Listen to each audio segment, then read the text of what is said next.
আমি ডক্টর সৈকত মিত্র, neuro psychiatrist. আজকে যেটা নিয়ে আলোচনা করছি সেটা হচ্ছে যে নেশা থেকে কীভাবে মানসিক সমস্যা হতে পারে। অ্যাকচুয়ালি যেটা আমরা জানি যে নেশা এবং মানসিক সমস্যা দুটো খুব অঙ্গাঙ্গি জড়িত, হাত ধরাধরি করে চলে। তো তার মধ্যে যে সমস্ত নেশার পেশেন্ট আমরা প্রধানত পাই,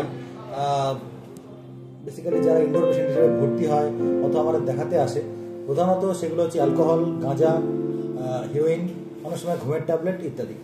তো সব ধরনের নেশা থেকেই মানসিক সমস্যা হতে পারে না তা নয়, কিন্তু প্রধানত যেটা আমরা বেশি পাই সেটা হচ্ছে অ্যালকোহল এবং গাঁজা।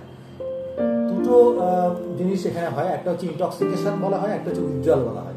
ইনটক্সিকেশন মানে হচ্ছে কি, যে যখন পেশেন্ট নেশার বস্তু অতিরিক্ত পরিমাণে গ্রহণ করে এবং তার থেকে যে মানসিক সমস্যা তৈরি হয় সেটাকে আমরা বলছি ইনটক্সিকেশন, মানে অর্থাৎ অ্যামাউন্ট বা পরিমাণ নেশার দ্রব্য সেটা অনেক বেশি।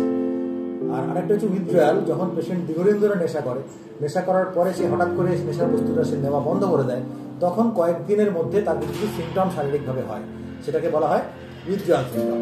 তো এই দুটো জিনিস প্রধানত আমরা পাই।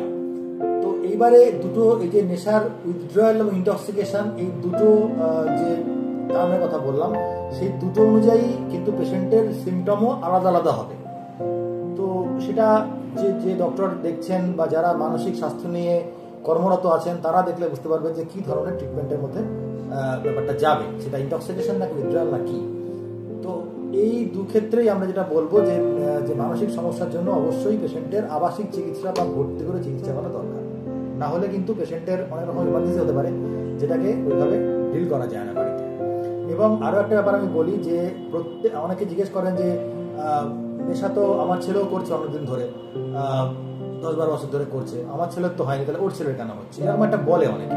তো এর কারণ আমরা বলি যে প্রত্যেকটা পেশেন্টের, প্রত্যেকটা মানুষের কিন্তু তার জীবন ধারণ, তার জেনেটিক্স, তার যেভাবে সে প্রতিপালিত হয়েছে সেইটা, তার পরিবেশগত যে প্রভাব, সব কিন্তু পৃথক পৃথক, প্রত্যেকটা ক্ষেত্রে কিন্তু আলাদা আলাদা। সুতরাং যদি কারোর ফ্যামিলি হিস্ট্রি থাকে পরিবারে, যদি কারোর জেনেটিকভাবে তার বেশি পরিমাণ তার দিকে ঝোঁক থাকে সেই জিনিসটা মানসিক সমস্যার মধ্যে ভোগা, তাহলে তার অবশ্যই মানসিক প্রবলেম দেখা দেবে। ফলত সহ্য ক্ষমতা কিন্তু প্রত্যেকের সমান নয়, এটা নির্ভর করে তার জিন, পরিবেশ, তার লালন পালন কিভাবে সে হয়েছে তার উপরে, সে চাইল্ডহুড বা শৈশবে কোনো ধরনের মানসিক সমস্যার শিকার হয়েছে কিনা তার উপরে, এবং অবশ্যই তার স্ট্রেস মানে যে সমস্ত সে মানসিক চাপের মধ্যে আছে, অনগোয়িং স্ট্রেস বলে, মানে তার দৈনন্দিন জীবনে সে কোনো মানসিক চাপের মধ্যে আছে কিনা তার উপরেও কিন্তু ডিপেন্ড করে তার মানসিক সমস্যার বহিঃপ্রকাশ।